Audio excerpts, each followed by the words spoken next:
it's Chloe and we're back with another video. You guys, this is a Married at First Sight season 11 episode 11 review. How coincidental? 11-11. Hey. But anyway, with that being said, I want to say thank you all for joining me at the comedy. Okay, I know I was late. I know I said Sunday and it happened on a Monday and it was not scheduled and y'all still joined in with me, so I appreciate it. Even the ones who watched the replay, thank you. And all the birthday wishes, thank you so much. I felt so special. But anyway, you guys, let's just get into this review. Oh, for those who don't know what the comment read is, it's where you guys get to come in, you join into the chat, you join into the video, and you debate. You agree, you disagree, you do all that good stuff, but it's all out of love and it's all out of respect, okay? The point is, you guys get to hear my opinion today, and then on Saturday, we get to hear yours. I hope you guys blow them comments up and join me for this comment read on Saturday. Can't wait. And while we at it, don't forget to thumbs up and like this video. Okay, let's get into the review. Let's go. The episode basically starts off with Karen and Miles. Okay, now Miles comes to Karen while she's laying in the bed. He's like, I have a question. Okay, I know I got a random question, but do you trust me? And Karen's like, I mean, I trust you to know that you won't hurt me, but I don't trust you with my heart. Now, I was sitting there like, what do you mean you trust him to know that he won't hurt you? But just last week, you were saying you felt unsafe. I need you to make it make sense, Karen. Do you feel unsafe or do you not feel unsafe? I don't know. He won't hurt you. He will hurt you. Like, it's too much for me. It's too much going back and forth for me, okay? I need you to clarify. You feel safe knowing he won't hurt you, but you don't trust him with your heart. Okay, I'll take it. Let's move on. In that conversation, they also talk about, Miles getting mad and how she recognized that he was mad when he gave out when she gave out the lobster macaroni and cheese, and she was like, yeah, I knew you was mad because like your facial expressions, the way you were acting. And I'm like, that's what make Miles mad. Okay, Karen, you get to see him be mad, okay? And then she promised him she's gonna make him his own pan of lobster macaroni and cheese. And Miles is just super duper happy about it. Now, I'm starting to see some behind the scenes action, okay? We know that Karen cooks for Miles a lot, and we know that Miles really loves it. So I'm starting to think that's her love language for him. So it may not be necessarily affection and things like that, which is Miles' love language, but for her love language is feeding him. I think that's what's happening. I want to go with that. Don't suck your teeth. He over here in the background sucking his teeth like, nope, that ain't it. I think that's what's going on. But anyway, let's move on. Dr. Viviana comes and sits down to talk to Brat and Olivia. Y'all, I feel like Brat and Olivia are wearing on me this whole freaking season. It's like, can y'all ever get it together? Like, I mean, a little bit, maybe, kind of. I don't know. I'm over it, y'all. I'm over it. I feel like everything between them is an argument, a debate. It's just like, it's draining. It's draining. Very draining. But anyway, let's get into this conversation. So Dr. Viviana comes in, she's talking to them, and they talking about some issues that they're having in their marriage, and those issues would be moving and kids, okay? Now they discuss the moving situation, and Olivia's like, I think that because he owns his house, it's gonna be hard for him to move. And Brat over there with his, sarcasm, like, oh, well, my bad for, being responsible and buying a house. Oh, that's stupid equity. Why would I want to do that? And Olivia's like, that's not the point. The point is that, like, if you didn't have your house, then we will be able to move, together in our own place or whatever the case may be, because the commute for her to his house is too far, especially because she's a doctor and she wants to be home, by a certain time to spend time with her man. That's what I got from it. Yeah, that's what I got from it. So then they get on a conversation about kids, and they talk about, Brad, like, I want kids. And she's like, well, I'll consider having kids, but I'm just not in that space right now. He takes my consider as not wanting kids at all, and that's not the case. Like, eventually, I mean, I'm a woman, so I might get that urge to have kids. But I feel like the urge to have kids eventually is not good enough for someone who wants kids, okay? Because maybe that urge may never kick in. There are women who don't want kids and actually don't have kids. So consider may not be a good enough answer for Brett. Now, this is where I got all agitated, okay? Because Dr. Viviana basically gives them no advice whatsoever. And she goes, well, maybe you guys don't need to worry about that right now. What? What do you mean they don't need to worry about that right now? They only have 8 weeks to figure out if they want to stay married or not stay married. And moving and kids are something they should definitely worry about right now. I don't know why Dr. Viviana was just like so like not invested in the conversation. I don't know. It's like, I know that she's a sex expert and that's what she wanted to dig deep into. But like overall, girl, they trying to get some, clarity. They trying to get some advice and you kind of just bypassed it. Literally, just bypassed it. But anyway, Dr. Viviana goes into them, asking them, basically, how are you guys, intimacy and whatever the case may be. And they're like, really, there's really nothing going on, we're not really doing much. Comes to find out that, Olivia doesn't like PDA. She doesn't like, to be out in public, touching each other and hugging and kissing and stuff like that. And that's understandable. It's people who don't like that. But now we get to the point where they barely even cuddle. They barely even hold hands. They barely even kiss. They barely do anything. And then at one point, Olivia kind of reaches over to, moves over next to Brad and he puts his arm around her shoulder, and that was fine with her. But when he put his arm on her thigh, she moved it. I'm like, girl, this is what we're talking about. This is what we're talking about. The man don't know what to do with you because your response is always mixed match. Like, he put his hand on your thigh. Your thigh. He didn't put it between your legs, on your booty, nothing. Literally on the side of your thigh, and that made you uncomfortable. There's a problem. There's really a problem. She wants to have sex when she's more connected. And obviously, they're not connected. Okay? And Brad says something like, oh my God, her smile, breaks through the clouds and the sun shines and things like that. And she's like, yeah, that's what he says. Do I believe it? Yeah. But no, not really. That's what I got from it. Like, no, she really didn't believe, but she said she did, okay, for the sake of Dr. Viviana. Which is another problem. Like, you so busy worrying about you want Brett to be so real and also authentic and say what's on his mind. But yet it's still, you didn't want to have that conversation. You wait until you guys go to lunch to have the conversation about him not being open and being real when you did the same exact thing, Olivia. I need you to make sense to me. What is your thought process? What is going on in that brain? Because I don't get it. I don't get it. Now, the whole time they're having these conversations, Brett, y'all, his sarcasm, everything about him is annoying. Like, I don't know if he's being serious. I don't know if he's joking. I don't know, like, what the case may be. Even Dr. Viviana was like, is this a joke? I was like, I don't know. I don't know. It was too much for me. I was just like, they drained all my energy, y'all. It was only the second scene and I already was like, okay, let's move on. Let's just move on. Okay? So on that note, we're just gonna, move on. Oh, wait. Before we move on, I do want to address the fact that she does say that she wants this marriage to work, but she wants him to stop downplaying her feelings and dismissing her. And I've been saying that from the beginning, that Brad dismisses her feelings. And this is why she gets agitated. And in order for her to trust him and grow that commitment, he got to stop doing that. And he does that a lot. So I understood that from Olivia. But she don't get a pass either. She don't get a pass either. But no, for real now, we're going to move on. So we get over to Bennett and Amelia's house or whatever. And, Amelia is FaceTiming her aunt or whatever the case may be. And the aunt gets on the phone like, oh my God, it's Bennett. And Bennett's like, yeah, it's me. And then she's like, you look like just like what I thought you would look like. And I'm like, yeah, he looks just like the guy Amelia should marry. But anyway, they get into the conversation about, her having to move because, that is the biggest thing in their whole relationship that we got to hear every scene with them two, okay, them two moving, and if he gonna move with her, and he's like, we'll cross that bridge when we get to it. Exactly. I guess at this point, Bennett's over it. Like, come on, stop asking me, stop bringing it up. We'll figure it out when the time come, okay? Eventually, we gonna find out she gotta go, and then we'll make a decision then. Most likely, he's gonna go, okay? I don't see Bennett not going, so I don't know why they keep making this a thing, but I guess they have to make something to think for them too, because they're coming off real perfect for us, okay? Real perfect for us. So, let's just move on. So now we get over to Karen and Mal's house, and Dr. Viviana comes in and she wants to sit down and talk to Karen and Mouse about their relationship, okay, and their intimacy problems and all this other stuff that's going on between them.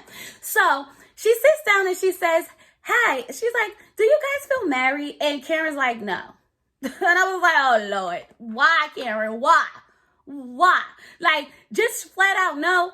Mouth is like, in moments. Like, sometimes, maybe. I don't know. Whenever she's with it, I'm with it. I'm like, yo, I'm so over it. Like, why? You've been with this man all these weeks. You're sleeping with this man. You're cooking for this man. You're doing all these things for this man. And yet and still, you don't feel like you're married at all. Not in the moments like Mal say. I don't know, Karen. I don't know. But she's working on me, y'all. She's working on me. Now, when Miles is talking to Dr. Viviana, he's saying he didn't think he would feel so connected or whatever the case may be. And the whole time, Karen's face is looking like, I guess, whatever. Like she's just not here for it, okay? Everything about the conversation between them two, it just seems like she wasn't here for that. Miles is talking about how he wants romance and he likes to express his feelings. And Karen's just like, I'm not really into, like, expressing my feelings. I'm into doing, okay? And Miles is like, well, I don't get either one. Like, you don't say what you want. You don't do what you want. So what do you mean you're a doer? Okay, you don't say you like affection, but you're not affectionate. So, like, how am I supposed to know what you want if you don't say nothing or do anything? And I'm just sitting here like, thank you, Miles, for speaking up for yourself for once. Okay. And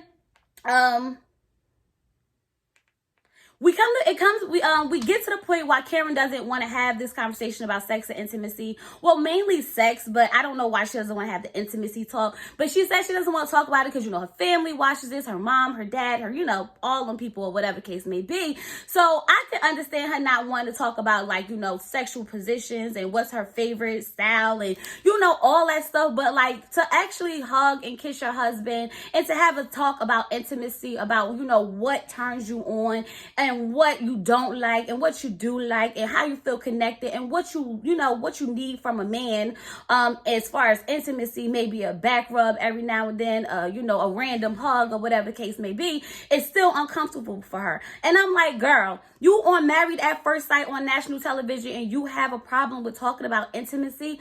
Okay, keep your sex life between you and Miles, that's cool. But to act like you don't want to touch him, hug him, kiss him, do anything on national TV is beyond me, y'all. It is strictly beyond me. But that's what Karen says, okay? She's not comfortable with it. And then Miles has to respect the fact that they will never be able to, display any type of affection because we are on TV.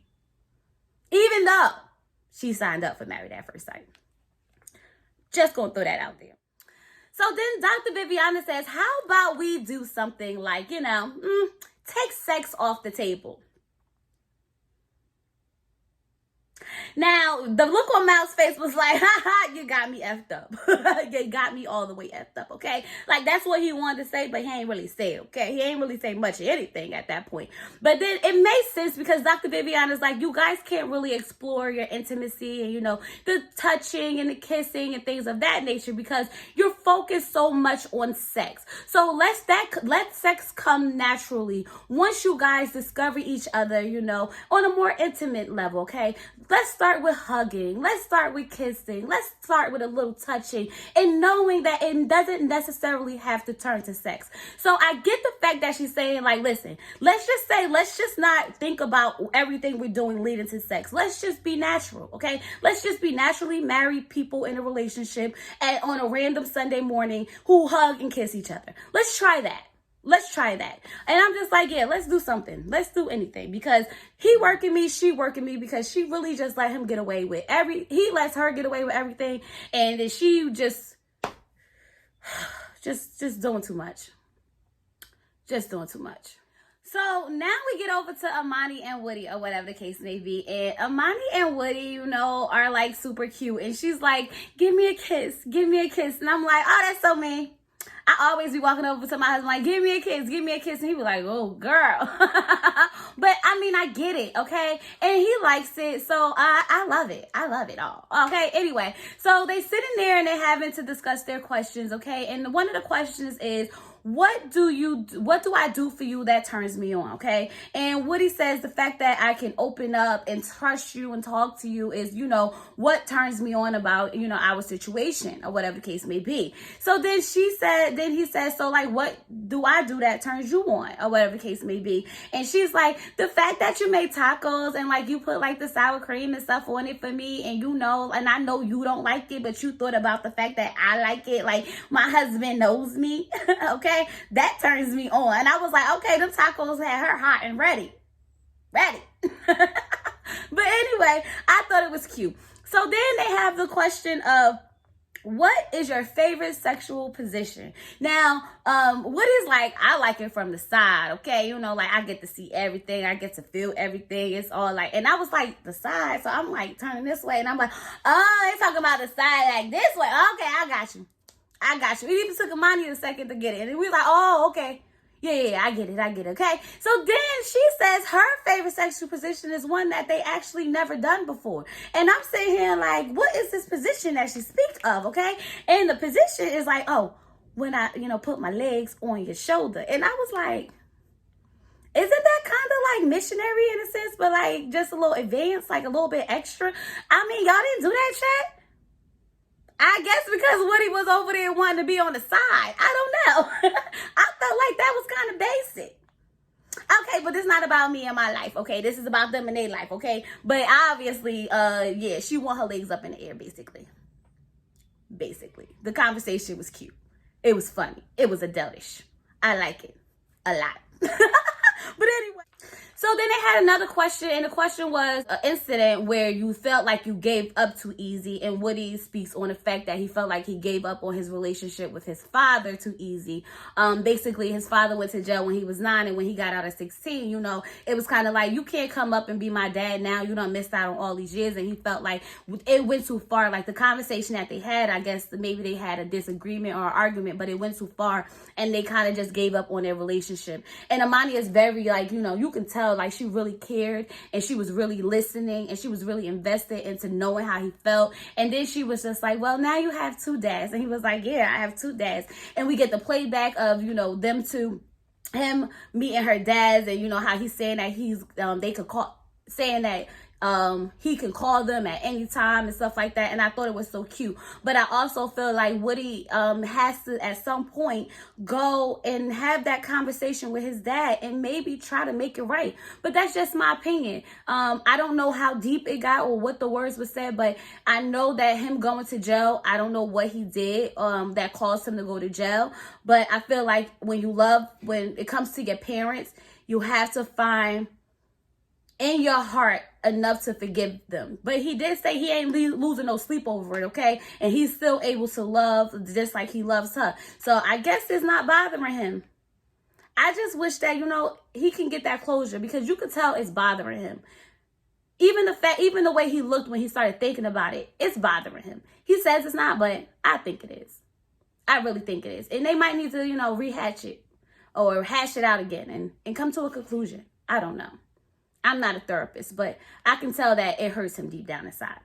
But anyway, Amani says that she still loves, that she's still in like with him, okay? And, she's like, I was just telling my friend earlier that I like my husband a lot, okay? She's not in love, but she likes him a lot. And Woody is like head over heels, okay? So I'm not rushing Amani. I feel like she's giving what she needs to give to him still to keep him vested. And when she does say that she loves him, it's going to hit different. I'm telling you, it's going to hit so different, because we going to know and Woody's going to know that she mean it.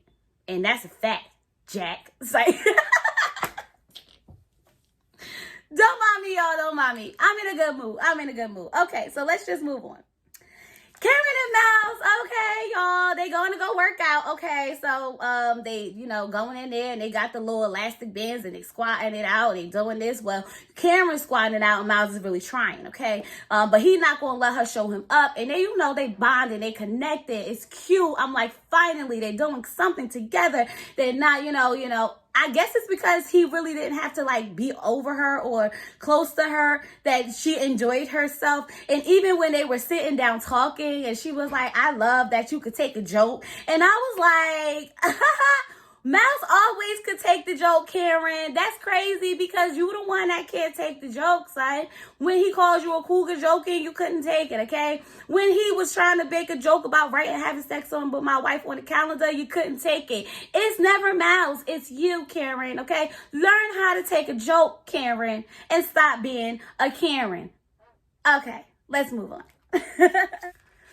So Dr. Viviana comes and she sits down with Henry and Christina, y'all. That's another couple that just be wearing on me so bad, y'all. They just be wearing on me so bad, okay?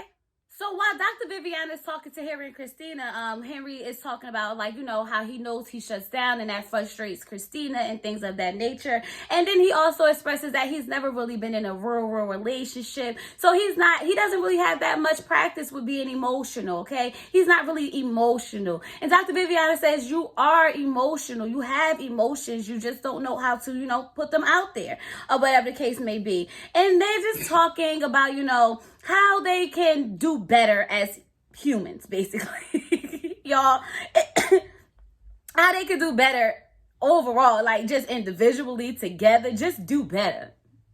Just do better, okay? Christina says that she wants them to be friends first, okay? They need to be friends, okay? And I'm just sitting here like, well, we already know that, you know, he friend-zoned you, sis. We know he friend-zoned you. What episode was that? What review was that? I'm not sure. But he definitely already friend-zoned you. So I don't think you should take that friend thing too, you know, too serious. You might want to become a wife sooner or later. Because Dr. Viviani even said it, you know, once you get friend-zoned, it's hard to come out of that. So be careful.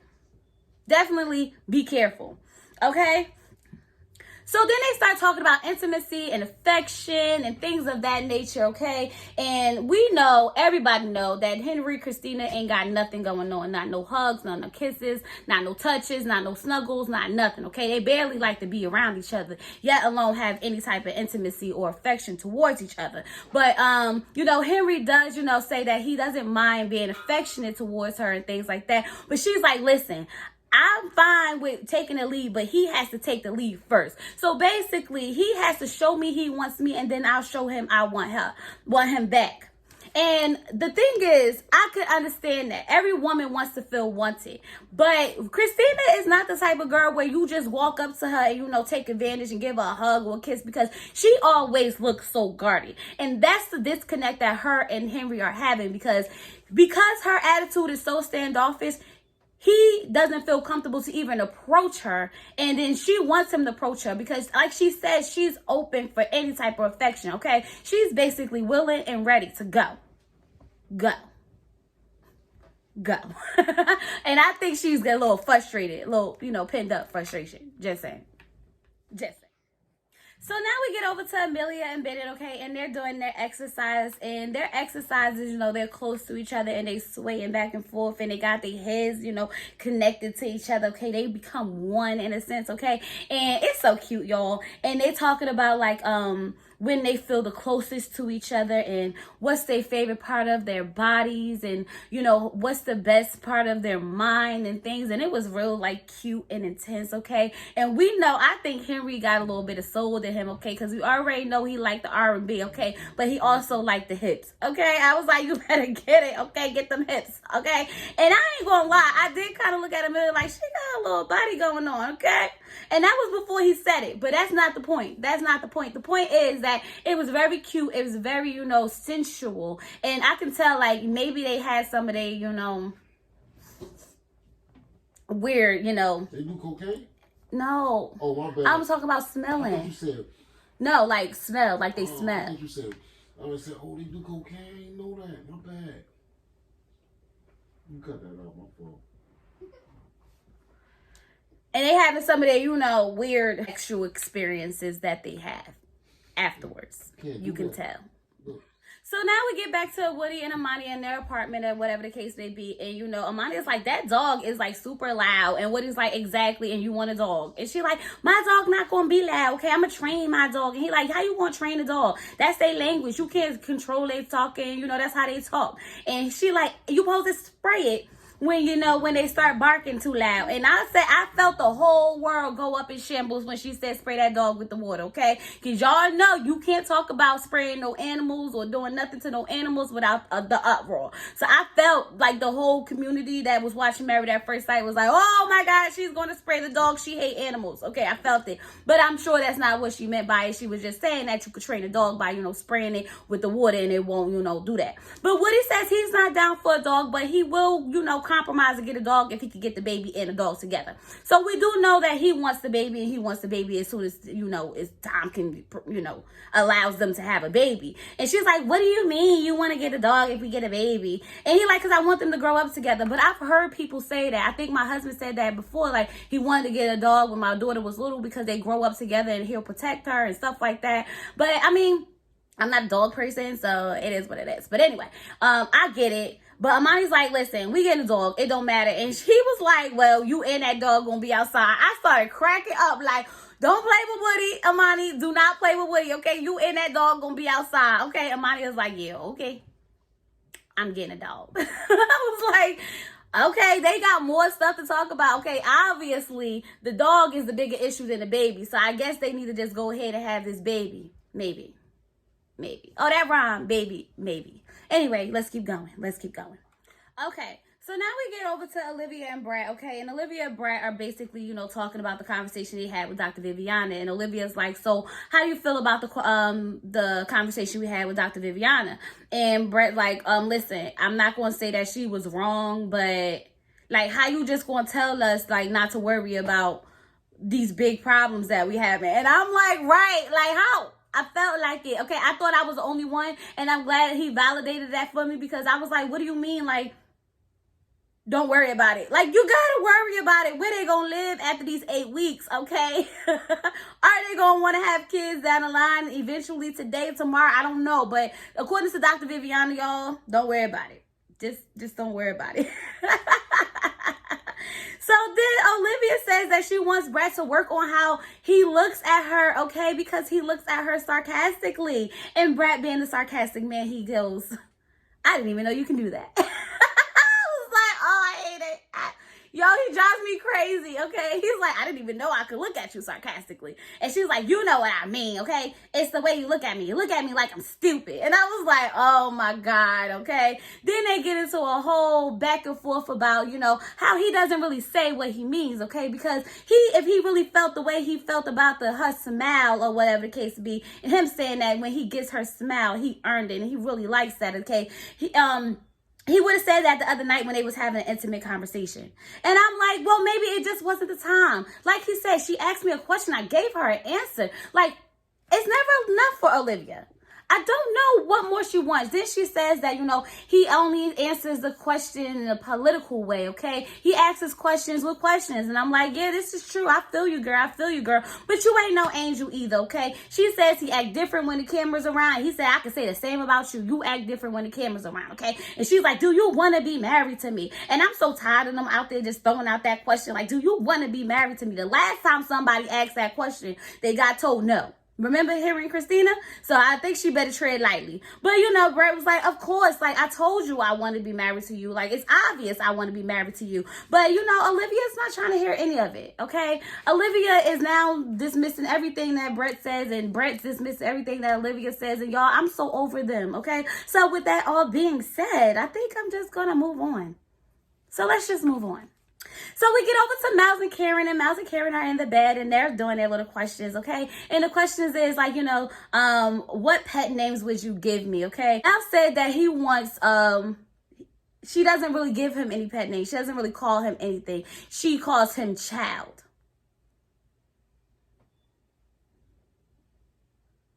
I said, ooh, that's not a good pet name. I don't think I would like to be called Child. But anyway, that's what she calls him. How romantic. How romantic. Okay. So then she was like, do you want pet names, Miles? Do you want pet names? And he's like, yeah. She's like, how about Scutterbutt? Or, all these little crazy names. And he's like, yes, I want it all. Give me any nickname you got for me. Give it to me. I'll take it. And I'm just like, oh my gosh. She's like, maybe you should get your letter together now. Get your letter together now of all the possible pet names that I can give you. And I'm just like, oh, they get on my nerve. They get on my nerve, okay? So then they have another question, and the question is, what makes you feel most insecure, okay? And Mal say the fact that, because his age, a lot of people downplay his accomplishments. Like, even before she said, oh, that was so me when I was, 8 years ago. And he was like, things like that. And she's like, no, I'm not saying it like that. I'm just saying, like, I noticed that about myself, 8 years ago. I'm like, I don't understand where we going with this, but we going there, okay? But Karen says that this is what she wanted, okay? She wanted Mafs to express that he doesn't like when she calls him child, or she doesn't like how she downplays his accomplishments based on his age and things like that. And she was like, this is what I wanted. And I sat back and I took a thought, okay, y'all, and it hit me.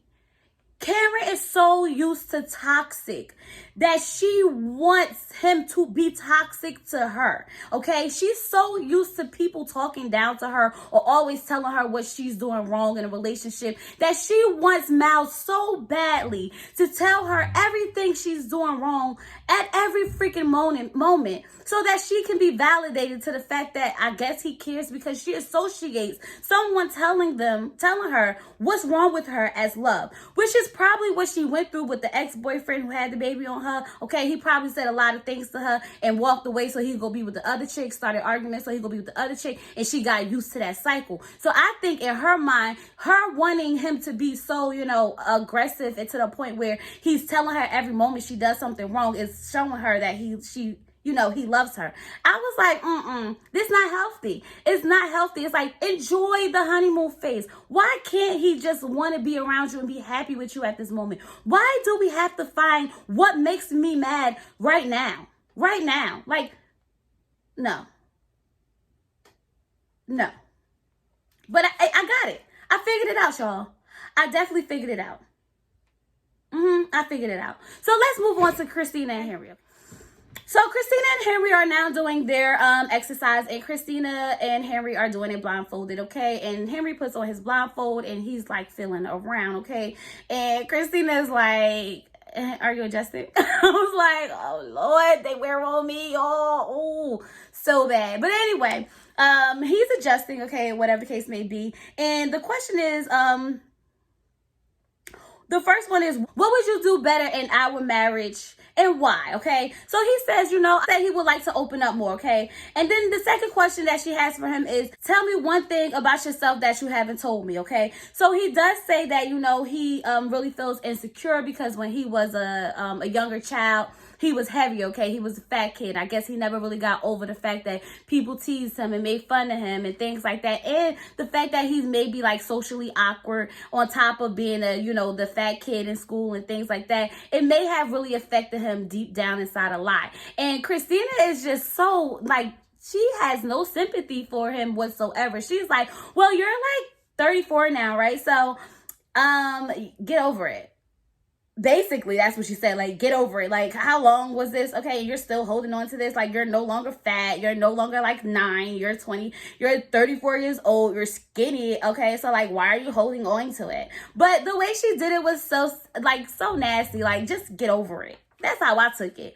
But anyway, he goes and start asking her questions and things of that nature. But the question that stood out to me the most was, he said to her, what would be the biggest deal breaker for you, I guess, in this relationship? Something like that, along the lines of that. Okay, whatever. And she says lack of confidence, okay, and being insecure. And I'm just like, Christina, the man just sat here and told you that he's not confident and insecure, and that's your deal breaker. It's like, why? Like, girl, I get it. But like, why? It wasn't the moment. And instantly Henry shut down because he felt like me, like, okay, well, obviously I'm your deal breaker. This obviously can't work, okay? Obviously, when I'm mad, when you get rude and nasty, that's my deal breaker. And you keep doing that, obviously, because you keep doing it now, okay? And then me being insecure is your deal breaker. We're not good for each other. So let's just break this deal. That's what I got from it. Like, y'all might as well just break the deal. Because her deal breaker he has and his deal breaker she has, they might as well just break the deal altogether. Just saying. Just saying. We get over to Brad and Olivia, okay, and they go to like a cocktail mixing date or whatever the case may be. And this is like the weirdest cocktail I've ever seen, and it's her favorite. She likes it, okay? She really likes it. And in this cocktail, they got sugar and they got cream and they got white egg yolk. No, like the white part of the egg. What's that called, y'all? The white? Okay, but anyway, and I'm just sitting here like, ew, I don't want that with my alcohol. But anyway, that's her favorite. That's her favorite. I don't get it. She's like, if you don't drink yours, I'll drink it. He's like, it's alcohol. What you talking about? I'm gonna drink it. I was like, well, that's basically what he said. He ain't say it like that, but y'all know what I mean. Y'all know what I mean. But it was cool. it went fine, okay? So now Olivia still wants to have this conversation about, the conversation that they had, because she just can't let things be, okay? She got to keep bringing it up and bringing it up and bringing it up. So they're talking about it again. He was like, yo, there's no resolution, okay, to perspective, okay? How I can't resolve how you feel. You can't resolve how I feel. Only thing you can keep saying is that I'm not being sincere, and I can continue being sincere, okay? If you think I'm not being sincere, I don't know how I'm going to be able to prove to you I'm being sincere. Like, I get what he was saying, but Brat's delivery is annoying. It's sarcastic. It's aggravating. So I understand her frustration, but I also understood where he was coming from. But anyway, she's like, I want us to go talk to Pastor Cal and, really get to the bottom of this. And he's like, okay, cool. She's like, no, but you have to want to too. And he's like, okay. I said, okay. And I'm just like, Olivia, he said, okay, like, stop. It's like you're sabotaging this for no reason. It's not like he gave you any back push. It's like she wants him to answer the way she wants. And if he doesn't answer that way, then that becomes a problem. Aggravated. Yep, both of them. Aggravate the heck out of me. Aggravate the heck out of me. So when Henry gets back to the apartment to talk to Christina, it's like Christina was waiting to have this conversation, okay? So Christina is like, how do you feel about Dr. Vivian? How do you feel about the exercise that we did, or whatever the case may be? He was like, yeah, I just felt like, you said like, the deal breaker is not me being confident. And she was like, well, yeah, it's the confidence for me, sir. It's the confidence for me. Like, why are you this way? Is there something where you're not telling me? Like, why are you not confident? Is it something you can change? Can you be different? Can I make you confident? And I'm just sitting here like, oh, Christina, you ain't helping. You definitely not helping, because poor Henry was sitting there like, well, I mean, I don't know. I'm not going to say yeah. I'm not going to say I don't know. Like, I'm sure it can be confident again, but I don't know. And I'm just sitting here like, this is a train wreck. It's all a train wreck, y'all. But anyway, y'all, it's just too much for me to go into details, because we already know that it's pointless. They had the same conversation in its last 3 scenes about being insecure and being confident. And it's just like, give it up. Just cut the relationship. Just give it up. Because I can't take it no more. I don't want to hear it no more. With that being said, let's move on. So Amani and Woody do their exercise, y'all, and their exercise is a little intense, okay? So Amani has to give, Woody a massage, okay? With the baby oil, of course, okay? And then Woody has to go and give, her a lap dance, okay? So he's like, all grinding on her and everything. And then she gets up and she starts throwing it back a little bit on him. And I'm like, okay, So then they start talking about, oh, he has to pour syrup on her neck and lick it off. And I'm like, ooh, okay, now, y'all about to cut this game short. And then I don't even know what the other question was, y'all, because I was like, okay. Something about, how do I want to know, how do you want to show me when you want it, or something like that, y'all? I don't know, I got distracted, okay? But anyway, Woody leans in and he gives her a kiss, and he's like, yeah, I want you to do it like, kiss me like this, and then you tell me you want it. That's how I know you want it. And I was like, okay. Tell him. And then she was like, well, I want kiss too. And next thing you know, they kissing. And I was like, oh, this scene is over, okay? Because it's time for production to go the way they was all kissing and all up on each other, because I felt the energy, okay? I definitely felt the energy. Just saying. Just saying. But yeah, y'all, that was pretty much the episode. I enjoyed it. I mean, besides Olivia working on my nerve, besides Henry working on my nerve, besides Christina working on my nerve, besides Brat working on my nerve, besides Mafs working on my nerve, besides Cameron working on my nerves, it was cool. It was cool. Let me know what you guys think about the episode. Don't forget, I'll see you guys on Saturday at the comment read. Leave your comments down below and let's get this discussion going. How did y'all feel about, let's talk about sex, baby. Let's talk about sex. Don't forget, you guys, like, comment, and subscribe. Help me get to 1,000. I hope you enjoyed this review. Until next time, peace.